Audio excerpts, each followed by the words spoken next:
This is great. It's just nice to have another amazing mustache to look at. I appreciate that. It kind of feels like I'm looking in the mirror. Except, Well, except what I'm looking at is a lot better looking. boom! Look at that. I'm recording. This is the part. I'm just gonna sit in silence. No.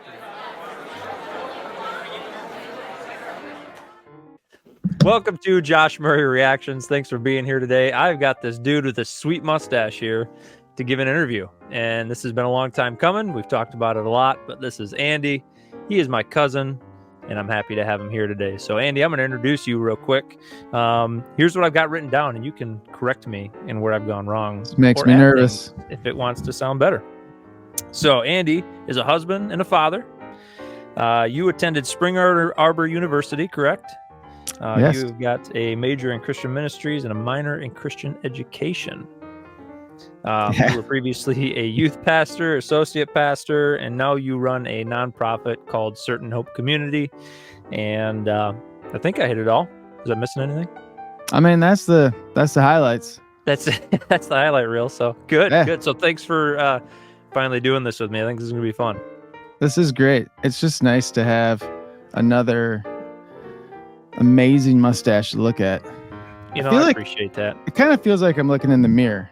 Yeah. Except what I'm looking at is a lot better looking than what I'm used to seeing. What's the old saying? Game recognizes game or something like that? Okay. Yeah, that's where we're at.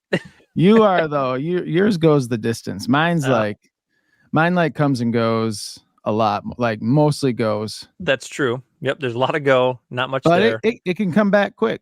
But when it's there, it's on point. It's on point. I mean, according to your son Axel, but other than that, yeah. If your 14-year-old hates it, then you know it's actually probably pretty good. That's right.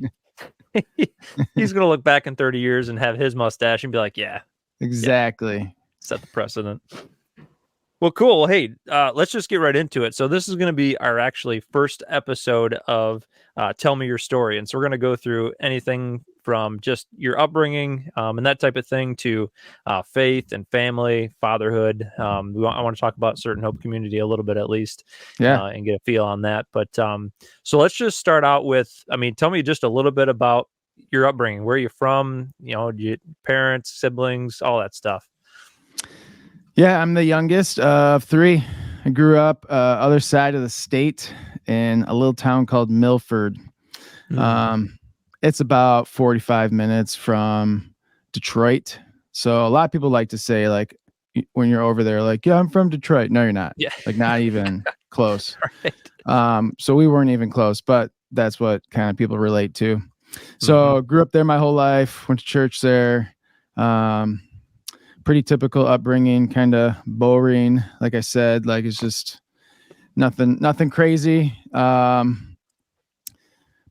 Played some sports, went to college, played soccer a little bit.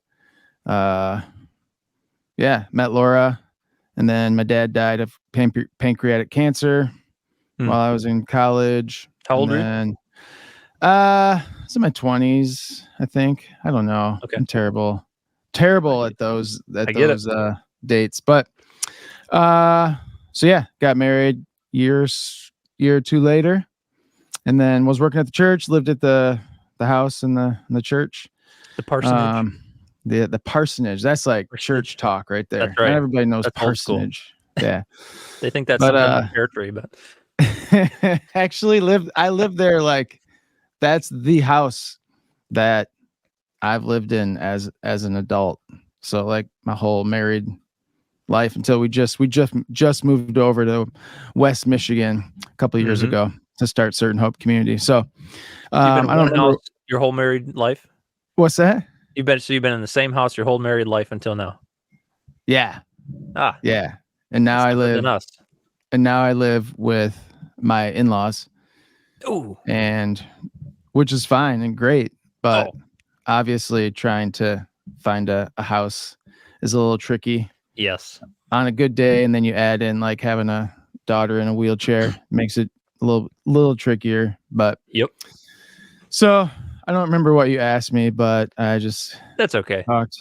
We got to a good point asking about your upbringing, but you did well. So, no, you covered a lot of it. And the only other question I was going to ask you about your upbringing, I know you said it's boring, but there's got to be a highlight in there somewhere. So, any highlight or anything that you remember that was like a moment that kind of shapes who you are today? I guess we could say, was there a big moment? I know you talked about your dad passing away. I mean, my mother passed away when I was 18, I think. So that was a big moment. Obviously, it kind of changed my trajectory a little bit. But what's a highlight in your life that changed you?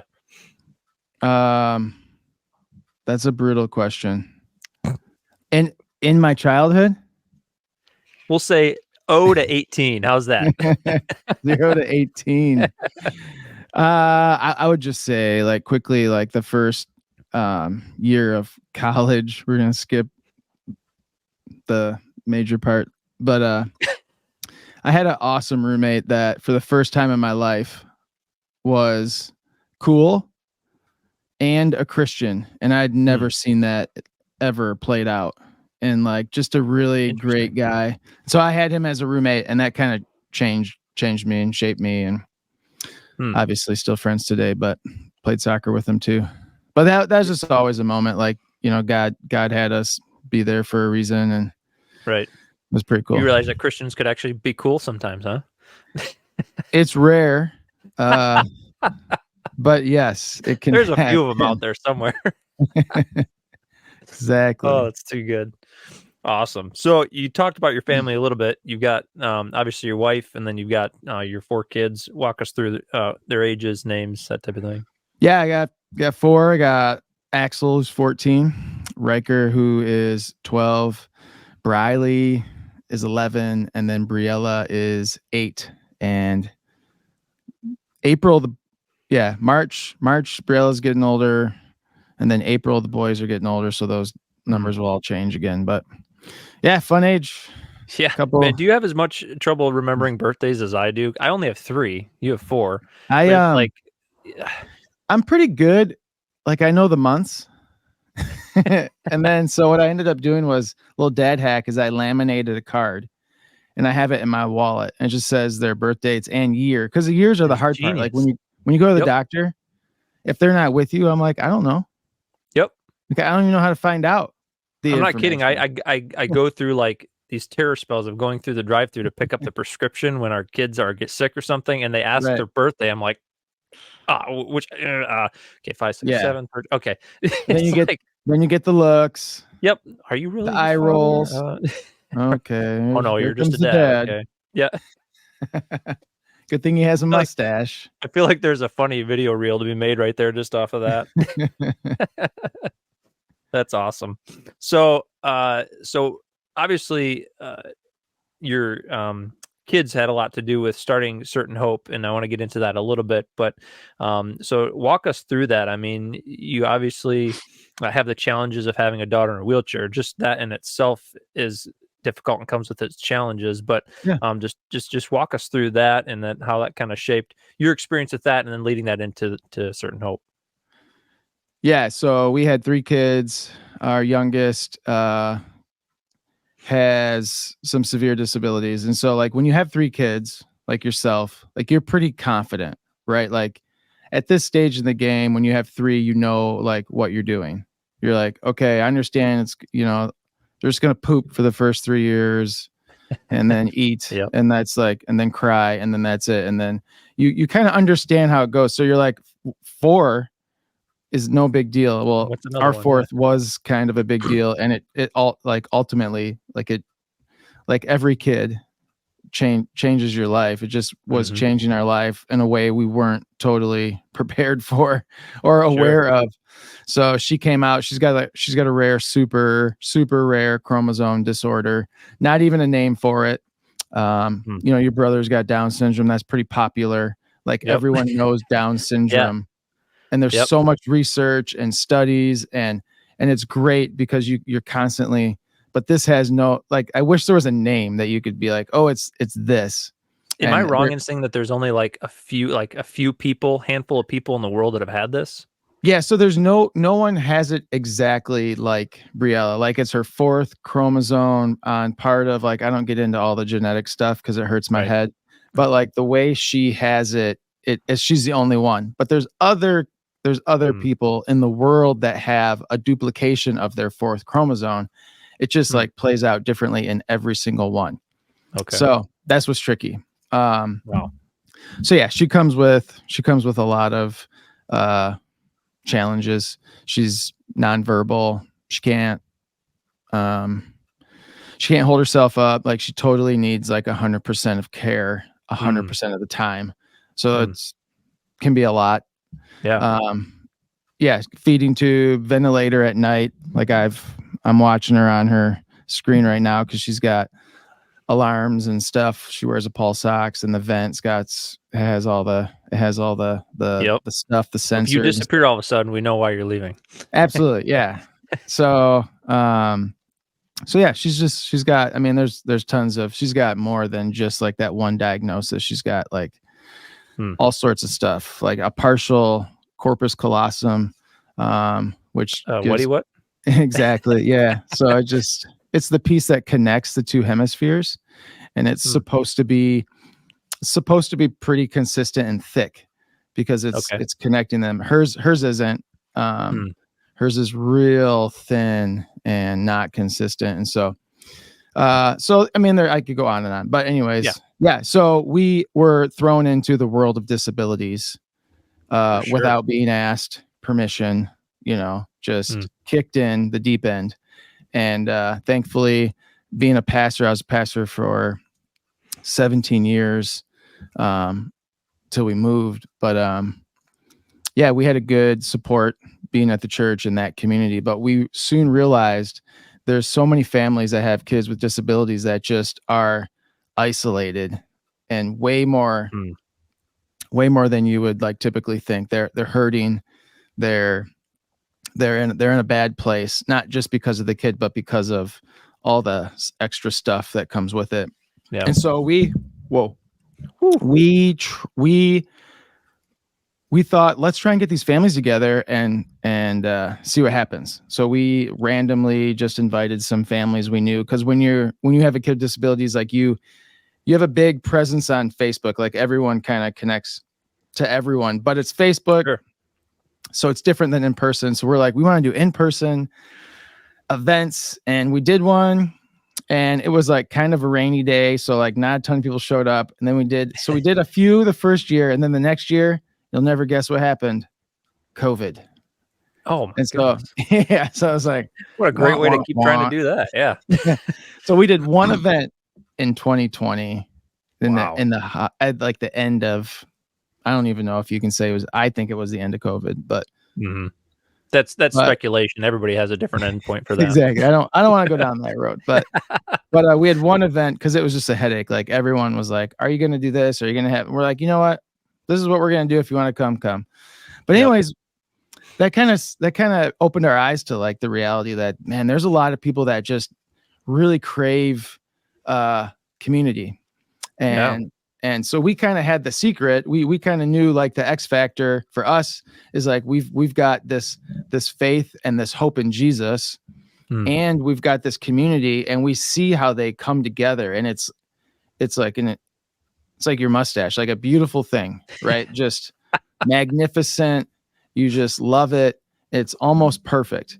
And so we just felt like God was leading us to step away from the church.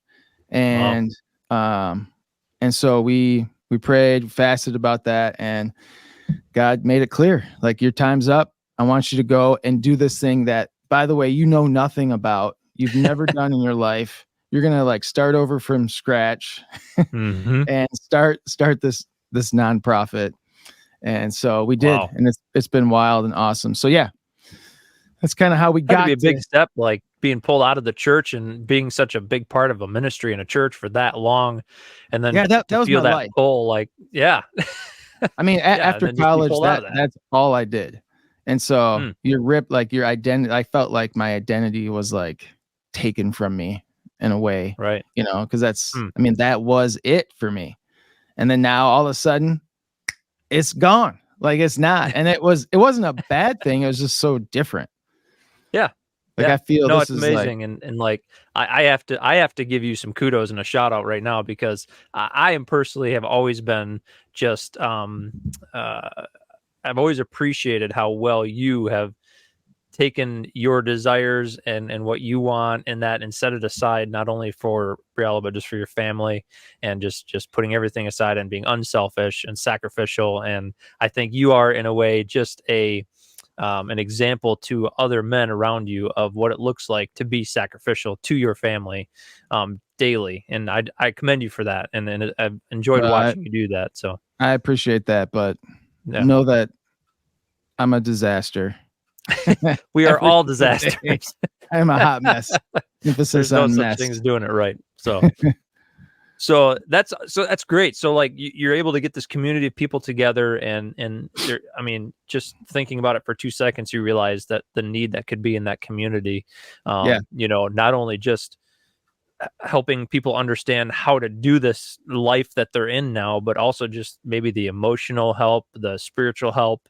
right. And I mean, you can probably attest, like there's probably times during your journey or journey with anyone with special needs that it just feels hopeless. Like I'm just doing this day after day. And like, Oh my what am I gosh. doing? And like, can Yeah. you talk to that a little bit? I just saw a statistic. Um, so divorce rates are high in general. Mm-hmm. I think it's like if you get married and whatever your situation is, it's like 50%, like you're going to get divorced. Jeez, oh Pete. But they say the last one, I forget what the resource was, but it was 87% divorce rate for families that have kids with disabilities. Wow. So that's like makes me sick, right? Yeah. But No you can kidding. totally see the impact it has on a family, on a couple, and their Yeah. relationship. It's just like stress on stress every Mm. day, and that wears on you. And some people aren't, it. I always say marriage is a magnifier. So if you've been married for like 4 seconds, you realize like, oh, I didn't realize that was a problem, but now I see it. Thank you very much. And you now have somebody that can point that out for you so easily and so Oh, well, yeah, so so quickly. kind. so yeah, there's a huge need for what we're Mm. doing. And I was walking home from work one day and I was like, man, we were struggling with what to call it. And I was like, all of a sudden it had to be a God thing because I'm not capable of like this awesome of thoughts. And I was just like so fed up of like the uncertainty that we faced having a child with disabilities. Like I've held her lifeless. I mean, I picked her up and I thought she was dead and walked to the bathroom to show Laura. And it's like, hey, what do we, like there's been some scary times Mm. where we've been all sorts of places. So the uncertainty is real, even from somebody like myself who was like, you think a pastor, pastor never has any problems, never questions. That's garbage. Yeah, Like, right. You got it all figured out, right? If you're a yeah, pastor. no, oh my gosh, no. But I just remember walking home one day and I was like, we need to call this certain hope. Mm. Like, we put our hope in so many things that are dumb. Mm. But if we can really get these families, these parents, especially because if you get the parents, that trickles down to everybody. Sure. Yeah. So yeah, our certain hope is, I mean, it's not a secret. Like our certain hope is in Jesus. I mean, Right. he's the one that makes promises and comes good on it. Like he fulfills every promise he's ever made. And so it's Amen to like, that. let's put our hope in Jesus. Like Yeah. we know Let's this spread is that. going to work. So That's awesome. yeah, Well, I don't remember what you asked me. This is a I don't problem. either. We This is were a talking about problem. family. We were talking about family, and then we moved it into how how having a child with special Wow. needs moved you into certain hope You're community. good at editing, right? Yeah, Like you're I'm good. so not good at editing. So Oh my gosh. it's so fine. No worries. This is my brain. Like, The bad part is we're gone. both like that, so it's a scary thing. But Oh no, that's man. fantastic. And I'm gonna put a link to Certain Hope in this video. Is Yeah. there anything special people need to know about how to get a hold of you guys or anything Yeah. there? Facebook is our main. our main thing. We kind of put everything out on. We have a website, obviously, but websites, it's a good place to go if you're interested in donating or getting our information. You can sign up for a newsletter and stuff like that. But Facebook's where you get we do a bunch of free events for families. And so we got one coming up Saturday, sold out, or Sunday, sold out. We're going skating. But yeah, Facebook, Instagram, and LinkedIn. Those are that's all we do. LinkedIn. Nice. Did you see that coming? I did not see that coming. No, I did not see that. I did not. Did you also if there's any pastors, youth pastors watching, do you still take volunteers for different events and that type of thing to do that? So that could be something they could look at. Absolutely. Always looking for volunteers. That's a huge thing. And volunteering is so much fun. You just get to love on families. Yep. Treat them like they deserve. And it's a blast. So if anyone's ever interested in volunteering, you can go to our website and just give us your email or send us a message on Facebook, whatever's easiest. Doesn't matter. We're Love easy. It. Awesome. Yeah. Well, let's move into the faith realm here. Just faith. If you want to talk about it, because we haven't talked about that at all. We haven't even really touched on it. We've kind of glazed over that. Yeah. Did we even say the word Jesus? I don't know. I don't think so. So walk me through just a little bit your faith journey, kind of where it started. When you decided to become a Christian, to follow Jesus, what did that look like? And it sounded like you were raised in a Christian home, but just kind of walk me through so very Christian family grew up in, went to church Sunday morning, Sunday night, back when that was the thing. Did you go to church Sunday night? To do that. Yeah, I did it till 17 or 18.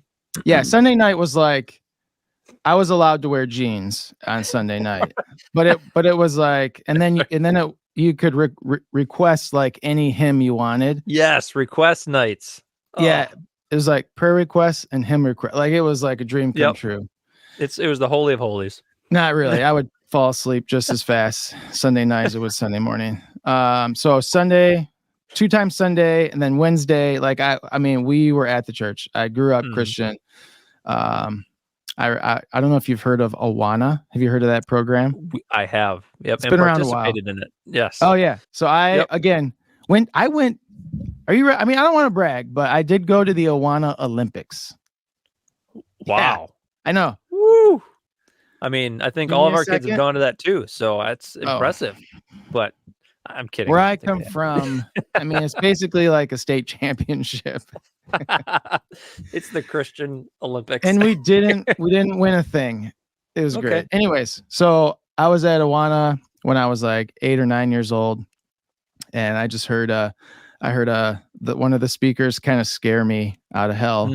I was I don't want to go to hell. What are you talking about? Right. No thanks. So I remember going to talk to my parents about what I heard and what this guy was talking about. And I remember praying with them that night. But, I was 8 or 9.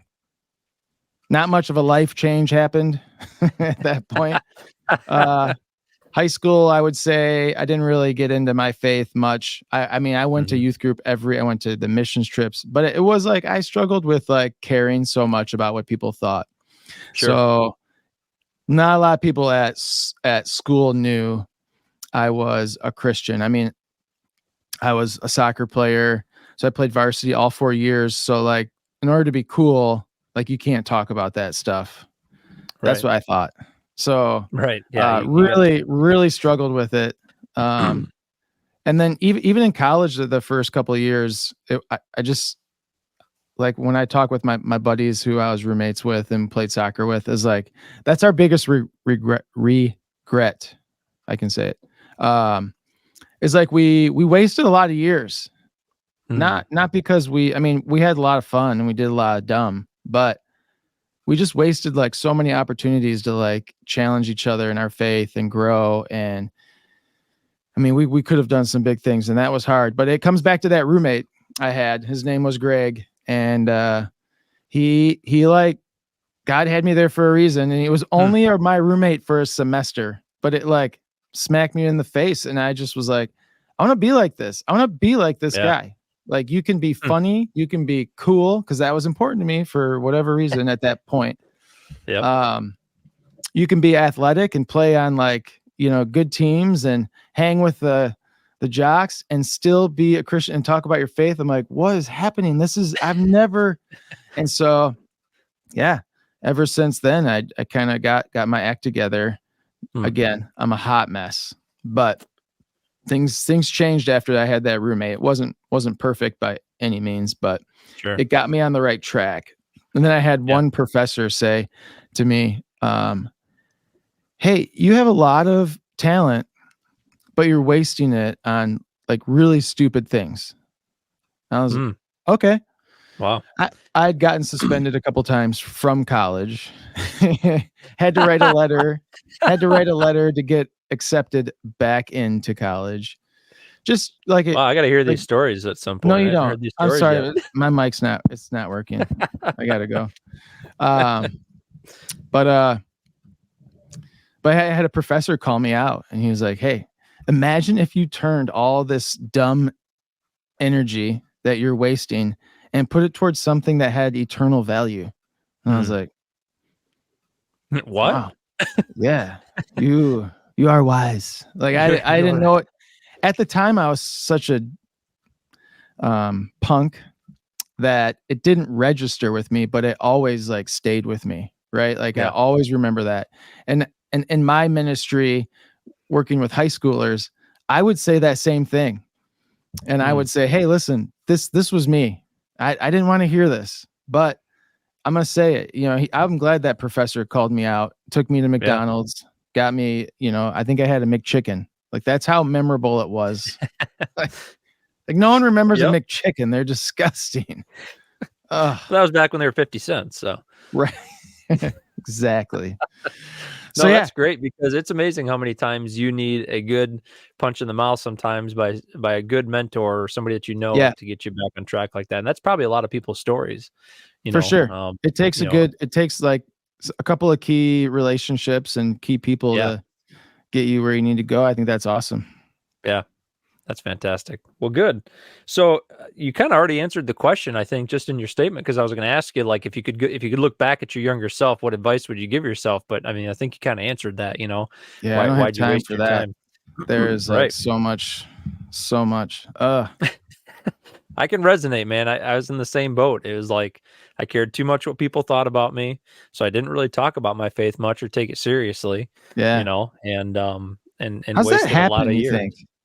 How do you think it happens where all of a sudden you go from like, look at this crappy drawing I did with a crayon to thinking it's like the best thing ever to, I don't know if I can do that because they might think I'm like a huge dork. Like, I wonder what happens. That's a great question. There's probably some point in your life, if you really could actually remember it, where whether it be like a traumatic experience with being embarrassed with somebody, or maybe it was just like this crazy event where you got all this affirmation after something you did, and all of a sudden it's like, whoa, I kind of like that, right? Like I like all this attention. Okay, let's keep that going. How do I do this? Oh, I gotta sacrifice a little bit of what I know is good to get that. All right, that's cool. Yeah, let's get on that slippery slope, and then Wow. But yeah, that's been a challenge, and that's something that even just being a dad, like I try and think like, how can I help my kids to avoid that? How can I keep my kids from from diving down that path of, because I can already see it in my son, like Baker already, like he's got these old Jordan shoes that he just thinks are like the cat's meow, dude. Like he puts these things on, and then he's got Heelys too. So it's like, what am I going to wear? My sweet Heelys that everybody loves, or my Jordans, right? I mean, you got to go with the Jordans. He went with the Heelys tonight at Awana. So that's right. He actually said to me today, Dad, there's just so many kids that like my Heelys. I'm like, do we need to put your Heelys away? So how do you do that as a dad? How do you try and act? I don't know what the word is, but are you trying to model, like, it doesn't matter what people think, I'm going to do this anyways, or I'm going to go up to somebody and say, hey, it seems like you're having a bad day. Can I pray for you? Like, how do you do that as a dad with your kids, knowing that is, I mean, naturally it's not like it's a genetic thing. It's a human thing. Yep. But what do you do? I got questions for you, Josh Murray. Hey, bring them on, man. This is open Shoot. conversation. So, no, I think it starts with the little things at home, even just with their interactions with their siblings, how they treat their siblings, how they Oh act yeah. around their mom, like that kind of thing. Like it's these little things of like, nope, you're not more important than the other person. Like you can put your own desires and wants aside and help your sister do this, or go, Right. go console your sister after you just embarrassed her, or don't do. It's like it's little things there, and then it takes a little bit of um, being involved with your kids, especially outside of the home, and then being able to be in those scenarios where you see those things happen, I think, and then be like, hey, like was that the right thing to say, Yeah. or like why were you doing this? Were you trying to get attention and look good, or you caring more about yourself? Or it's in those little things, I think, that'll eventually, I hope anyways, make a difference. I mean, I'm only 10 years into raising them, but we'll see. You're so good at it though. Can I just Stop. say that?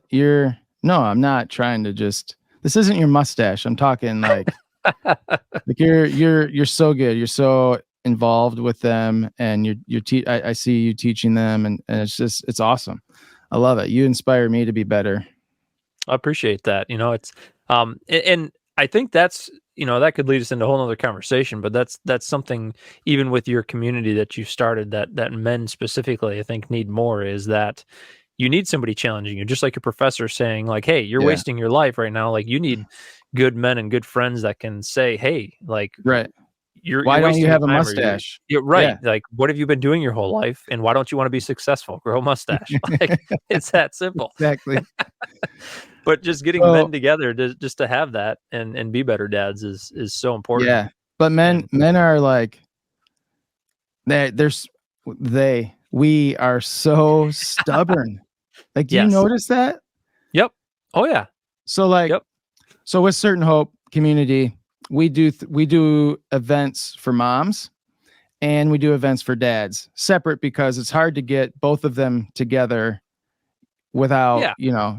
having to find childcare is just a nightmare. So Mhm. so Laura will do mom events and she'll have like I mean, immediately there's just like thousands of them. Not thousands, but she just had one and it was like 25 moms showed up and they just Mhm. had the time. Like, I'll do a dad's event and it'll be like, I got eight. I got eight. And it's like, okay, that's good. But they're just like, guys, you gotta like, you have to make those comments. You have to challenge Mhm. them, and then you have to wait, and then you have to do it again. And I'm like that. Like if someone wants me to do something, I'm my first. My kids know this. Like my first, no matter what reaction is no. Like I'm a no guy. Like if Right. hey, do you want to go? No. Like I mean, Nope. like I don't know what is going on, but it's just they're so stubborn. They're Well, I remember we difficult. did I tried starting a men's ministry, specifically like a Bible study at our last church, and um you get every excuse in the book, right? You get the, well, Yeah. I work late. Okay, well, my kids got sports. Okay, well, whatever it may be, and you can move it on whatever day you want, whatever Right. time you want. But it just comes down to the fact that they're stubborn, and it is kind of out of the comfort zone of men to naturally come together with other men and to do that.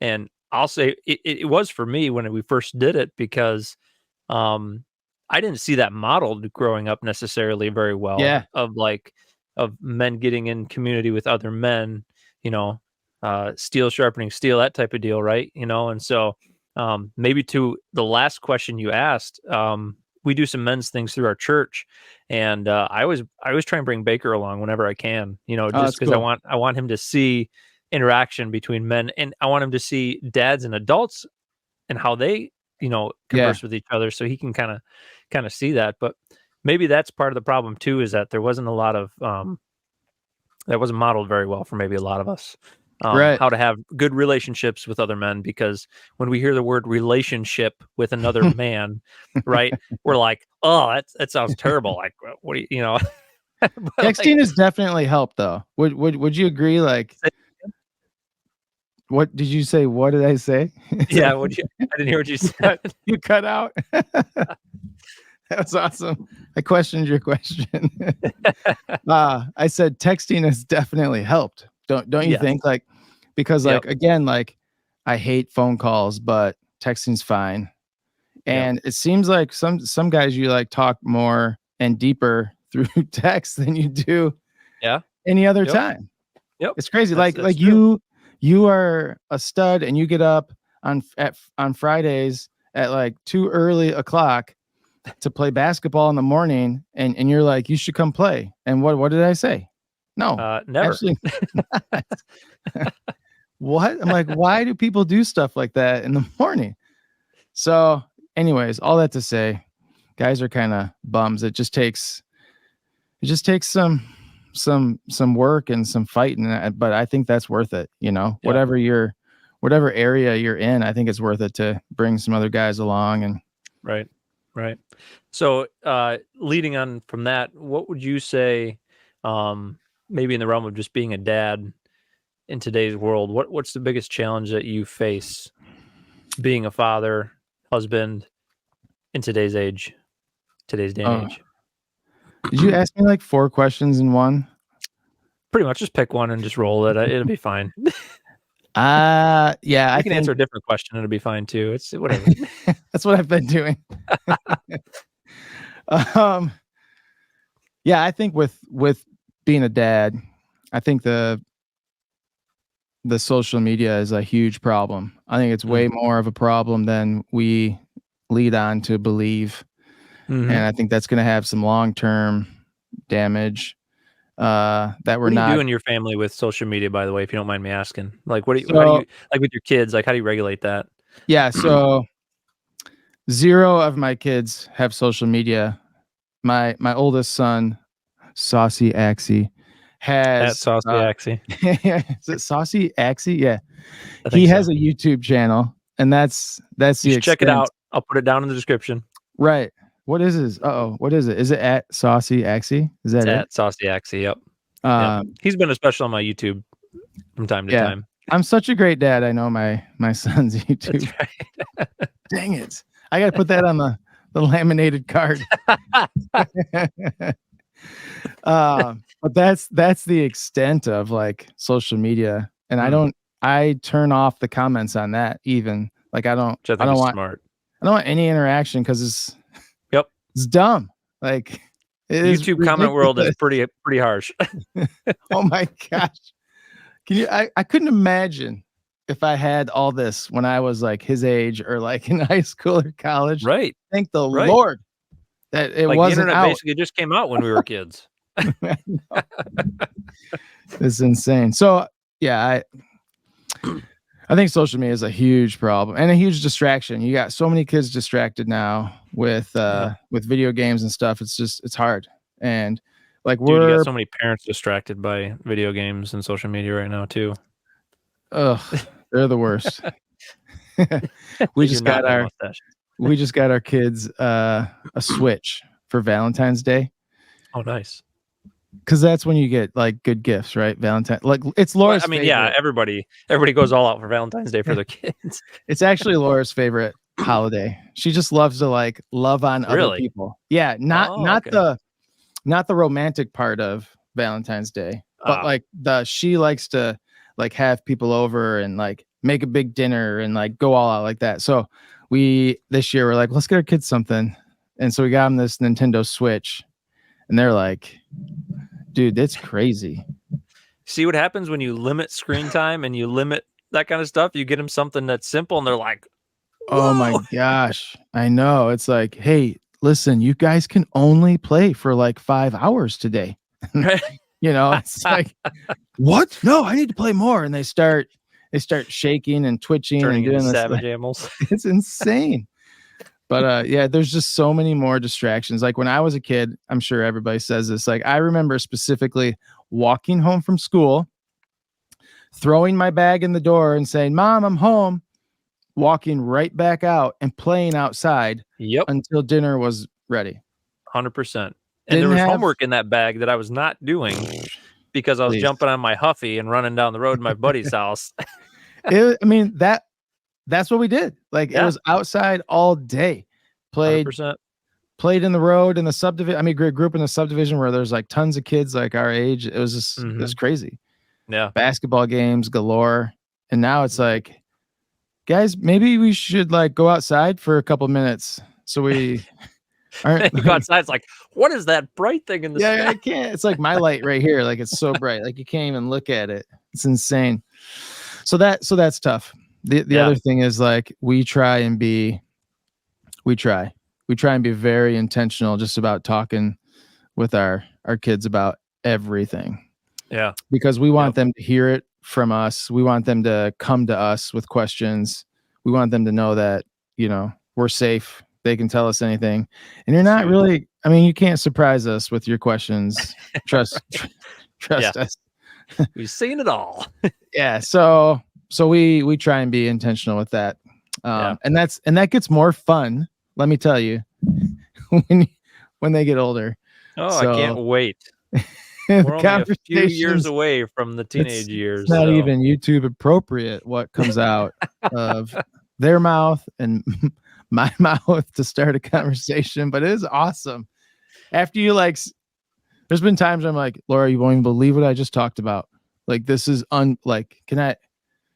Right? Do we need to close the door, make sure nobody's listening, and then we I can actually write it down because it's like so good. Do you really? That's hilarious. Yes. You go back. I don't ever. You go back. I never want to forget this. It's great. Oh my goodness. So you guys homeschool all your kids, correct?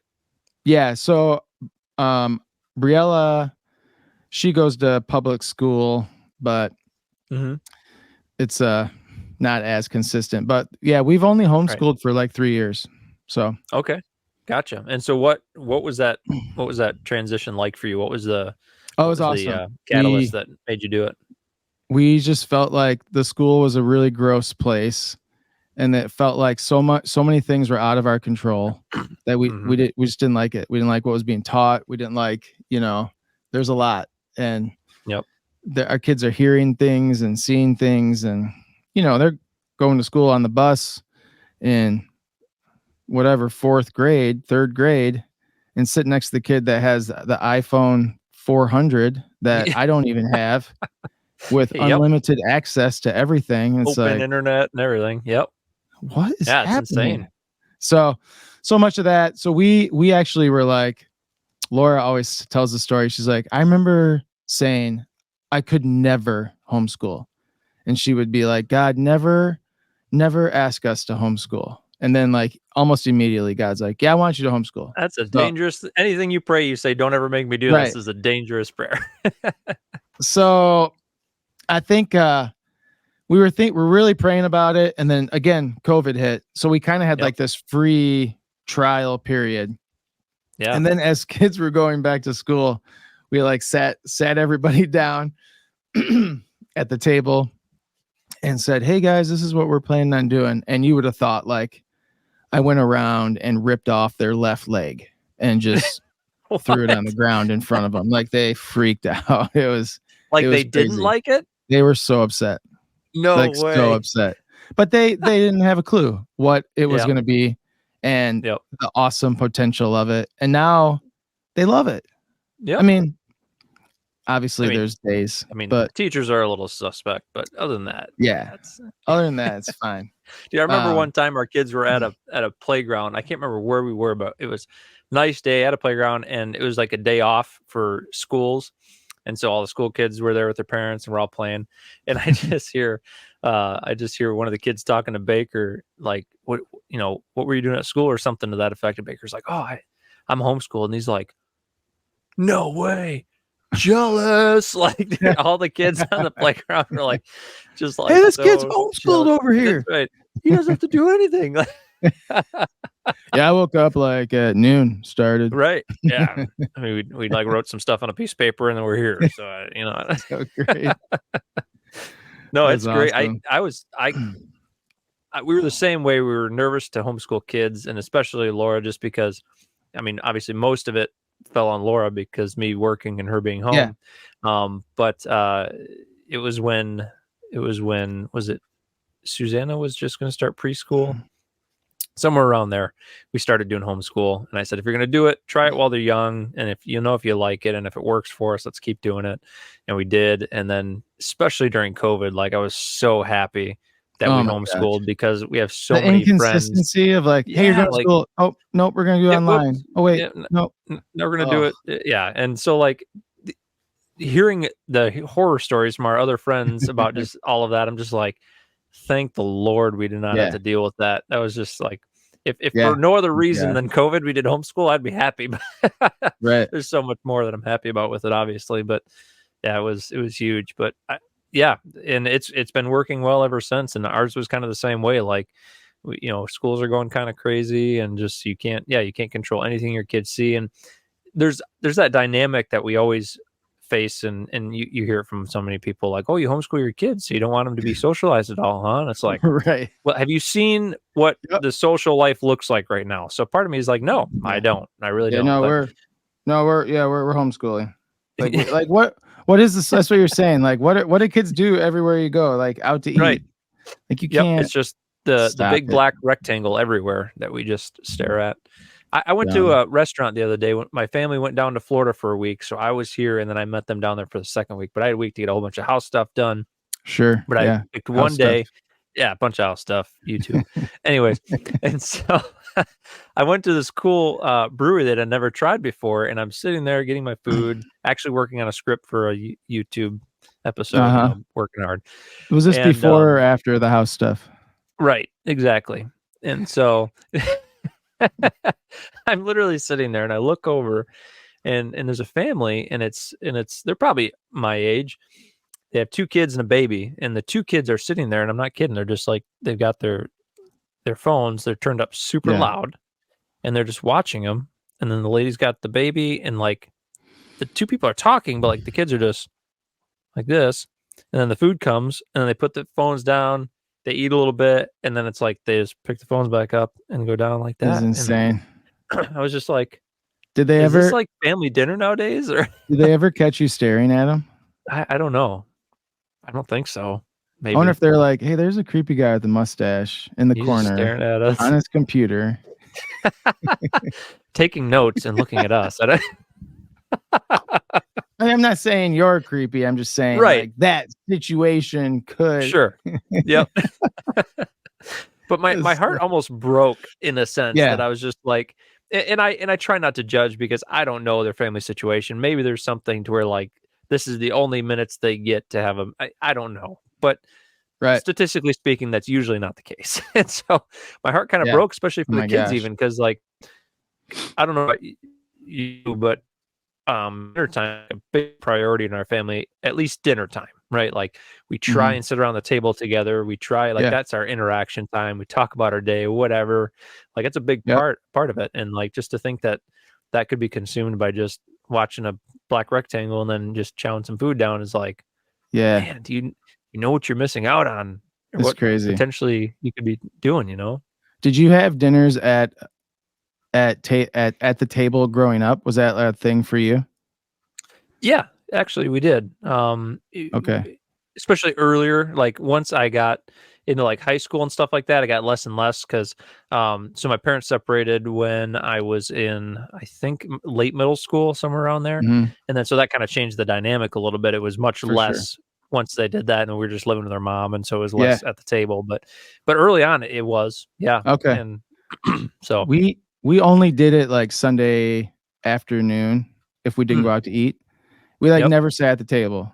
But now it's like when our family is like every meal we sit at the table and eat, and it's like no phones are allowed.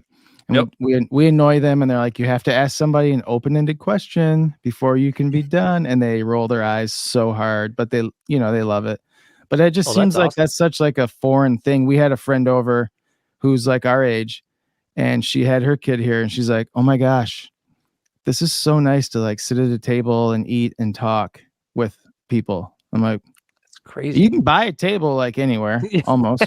You can get them free off Facebook Marketplace, dude. Or make one. I mean, and make new ones every day too. But like just that, it's like I don't know. Yep, and it's those, and I think it's and like you said, none of us have any of this figured out. I don't want anybody to get that impression, but, um, you know, it's those little things that you can do. Just a small thing like eating dinner together, like those little steps you can Yeah. make to be to bring your family together, to be tight knit, to have that influence, Right. and to make your kids better people is huge, and And we miss a lot of that. yeah, for sure. Our pediatrician, when we started, I think it was like when Riker came along, she was like, the number one thing to keep your kids away from sex, drugs, and alcohol and rock and roll and all that stuff. She said, you know what it is? And we're like, obviously not. Like, just tell us. She's like, eating dinner together. That's the Really? number one thing to like keep your kids away from all that stuff that Wow. you can do. And I you think about recently like the logistics of that. I mean, yeah, it gets harder when they're older and you got all the schedules and stuff. But if Mhm. you start like, Yep. younger and it's just something that they expect, like Mhm. that's a easy, it's not like, And they look forward to it. If after you make it like a normal part of life, like you yeah, look forward to sitting around the table together. And I heard this other crazy statistic that after you said that, it made me think of this, and it's a little different. It has to do with like two-parent homes, one-parent homes, that kind of thing. But like okay. they said, one of the leading statistics that tells you whether a high school or college quarterback is going to be successful and make it to the NFL is whether they have two parents in the home or not. Wow. Yeah. Like That's it's not wild. like how much practice you put in. It's not, your art strength. None of that. It's Yeah. literally just whether you Talent. have two parents in the home or not. And I was like, that's crazy. Like the amount Yeah. of That's, things that come down to just how you run your household and how your yeah, family is insane. And like that was it another is. question I wanted to ask too, and I'm glad I remembered it now. Just the idea of kids. Like you have 4 kids, I have 3 kids. We're already like way more than what most people have, and we just have 3, and like it doesn't seem like that much to us. But I heard a statistic that I actually read it today on the Washington Post, I think, and it said that millennials have brought the birth rate to the lowest ever in human history. Whoa. Um, I actually heard, and I can't verify this right now. Maybe I'll look it up and see if I can post it. But in Japan, they actually sell more adult diapers than kids diapers now. Think about that for 2 seconds. So like people these days are not having kids, and like people that are having kids, just like people think they're crazy, but like millennials for some reason are not having kids. And so I'm thinking, It's why are insane. they not having kids? And I mean, having kids is like, man, like that is what gives you purpose and joy and like it's just Yeah. I guess I was just gonna ask you maybe, why do you think people are not having kids anymore? Like it's crazy. I was thinking about that. I was like, I wonder if he's going to ask me why people aren't having kids. And I was like, the first thing that came to my mind is I just feel like kids are viewed as being inconvenient. Like they Mm, just get in the way of our selfish needs and desires. Like, and that's totally and they do. like absolutely. The world has changed a lot. Yep. Um, it used to be kids were the answer. Like I Yeah. remember doing some marriage counseling for a couple that was just, they were young and they had problems. Like that's all I can say. Hmm. Problems. And this was their, they said, "What do you think? We think if we have kids this will help us." And I was like, "Hmm, How so? no." Like two sinners making another sinner and then all living together. What part of that do you see? Sin plus sin does not equal peace. Yeah, like the answer to them was we need to have a kid. Like that's how they thought. Mm, And now it's like it's just like why would I have it? Why would I have a kid? It's so inconvenient for me. yeah. Yeah. I And then think you've got this generation that's just like allergic to hard work and getting your hands dirty. And so yeah, mhm. kid, are you serious? No. Yep. I'll Yeah, and babysit like once in a while. I think marriage and kids are the two things that take your adolescence away and bring maturity into place. Like those are and so like without those things, like it's hard for a society or just a generation of people to grow and mature. Like, dude, Yeah. I mean, I still act like an adolescent a lot of times because that's just my personality. But Well, the so what? reality is, like, I would not be anywhere as responsible as I am now without a wife or without kids. I Oh mean, my it just gosh. changes you and makes you into a different person and makes you into a less Yeah. selfish person. And like, And I wonder how many more people, how many more dudes are living at home now with their parents. I mean, I'm oh, living it's with gotta be. my parents right now, so it's kind of awkward. I But am the how statistic. I yeah, I wonder what the statistic is because it's like if you're at home, you haven't moved out, and you're living in your parents' basement, you're Yep. obviously you're not going to be having a kid. Like it's just not Yep. a great setup, and that's what it seems like you hear about a lot. Is it's just Yeah. tough. So you think that's a millennial problem, or do you think that's a upbringing problem? Where do you think that stemmed from? Yes, I think it's more of an upbringing. I think I don't like to blame like the millennials or whatever Right. group it. I don't get into that, but it's like actually you have a couple of parents that enabled this kid to be here and get in this situation. Yeah, it's Mhm. definitely upbringing, like Yep. for sure. Yep. This is coming from a cut. Well, I'm a millennial. I don't know if you can technically consider it a millennial or not, but this is coming 81 from is a that? millennial. So, I think I'm on the what I'd have to Google the years, I but think I can't remember. yeah, I'm 34, and I think like if you're up, it's up to like 35 or 36. I think then you're still on the very outside of being a millennial. I'm older than that. Hmm. Sorry to call you out like that. Oops. Yeah, I mean, obviously, with the With a mustache, I look like mustache, I'm you in look my like you're 30s. 20, but But hey, so what if yeah, it's mid 40s? It doesn't matter. It's the light. It's so bright. I don't look like yeah. I have any issues here. I don't see any gray from here. So, No, no, I would definitely blame parenting 100%. yeah, yep. I think I'm with you there. I've So, been going to counseling since we're getting some real talk going on here. yep. I've been going to counseling consistently, and it's shocking. I mean, kind of, but not how much your parents like. I Affect don't know you. what to. Yeah, they just like their role in your life is so Yeah. monumental, Mm-hmm. and a lot of it's good, a lot of it's bad. I mean, there's all sorts, but like good or bad, like it's a huge influence. And Yeah. I'm just like, you know, I'm I don't know if you noticed constantly. this or not, but when you got married, I was able to see things that my wife's parents did Oh to yeah, influence her, and then she did the same thing with me, and it was kind of eye opening. I was like, "You're kind of right. right," because like nobody's ever said that. Like, "Oh, look, your mom and dad did this, and then so you're this way." And do you think it's like, "Oh, you're probably right." Yep. Yeah, yeah. Yep. Especially if you like don't ever talk about it outside of your family context. No one, I mean, no one can. But yeah, Right. Which you wouldn't bring be out a guys. I mean, spouse. guys talk about everything with each other, but Right. That's after you wipe the tears away because you've been Yep. crying for so long. Hmm. Yeah. Right. Yep. Exactly. Oh man. I got a question for you, Josh. Can I ask a Yeah. question? You sure can. So you've gone through a lot in your life that I know about, Hmm. but I want to talk like recently, like the last 2 or 3 years, there's been some changes still that are pretty big and Yep. are awesome. So my question is, what are you learning about yourself lately Mm, that maybe you haven't in the past? sure. Yeah. Take no, no, no, Interesting no. question. Just take your time. Well, I think the thing I learned the most within, I'm going to say the last 4 years has been That's fine. You can go outside of the 2 to 3 that I gave you. good.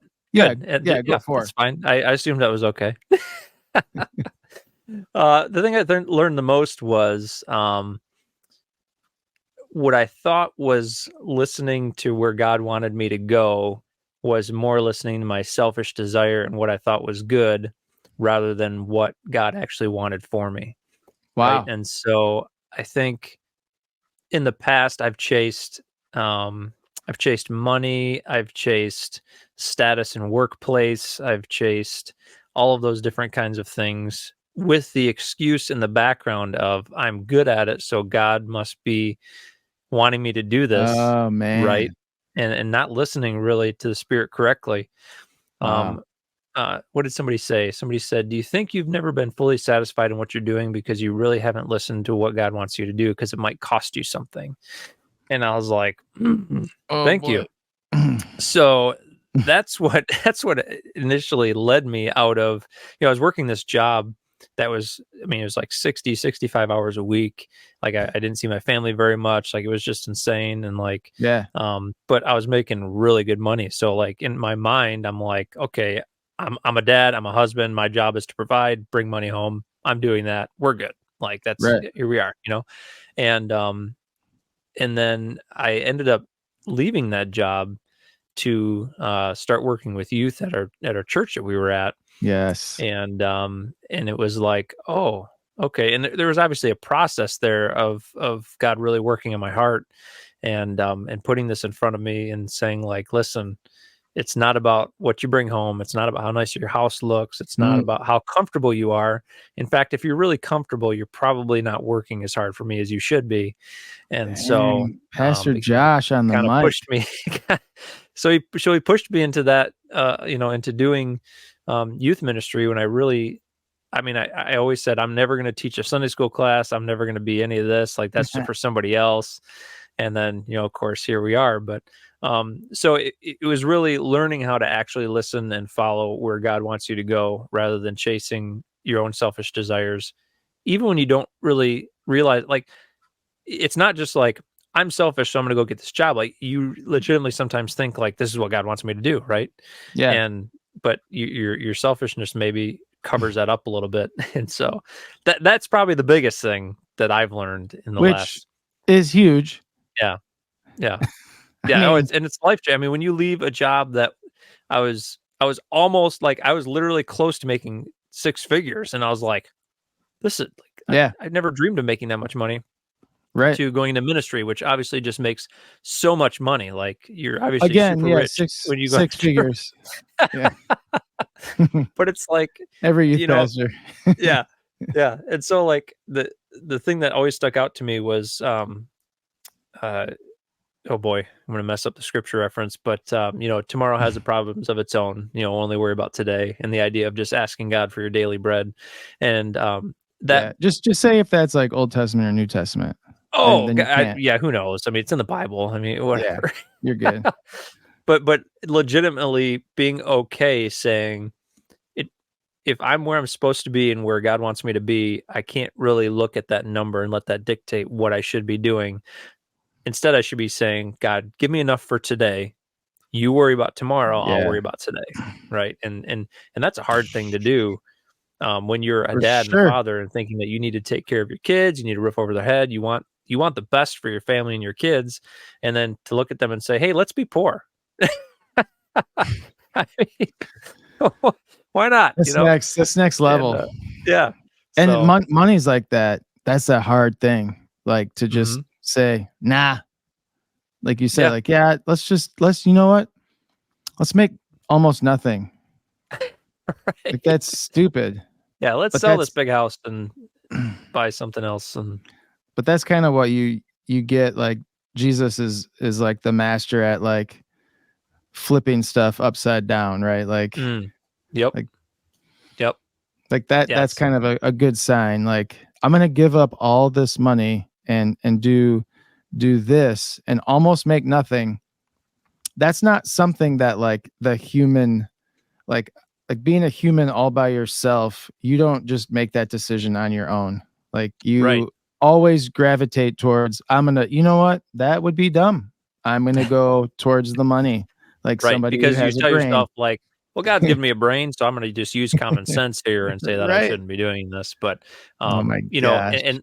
and let me be clear that the the peace and the joy on the side of following where God wants you to be is For sure. far and above anything you can ever buy yourself or give yourself. It's Yeah. unbelievable. Because when you chase happiness, you get nowhere. When you chase peace, you really find the happiness and the joy that you're actually looking for Right. in that. Oh my gosh, yeah. But that's a tricky one because like you said, you got to be able to know and hear and listen, right? That's Yeah. step 1. And then comes step 2, which is trouble obeying what you Yeah.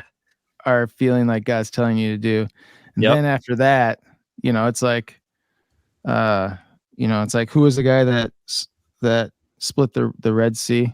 I'm an Oh, ex-pastor. I can't remember this stuff. right. Starts with an M, I think, and Noah. ends with an Yeah. Osis. Yeah. But it's like he had to, like put his foot into the water or his staff on the water. Like he had to do that first. And then it wasn't just like Yeah. sit back and be like, God, no, you have to obey. And that Yep. first step is problematic at times. Yeah. But the more you Yep. do it and the more you experience that joy and that peace, like you're talking about, which I've experienced that too, it's a little bit easier the next time. Oh yeah, 100%. Yeah, if you stay consistent with it, it's interesting that money is the number one thing that Jesus talks about in the New Testament.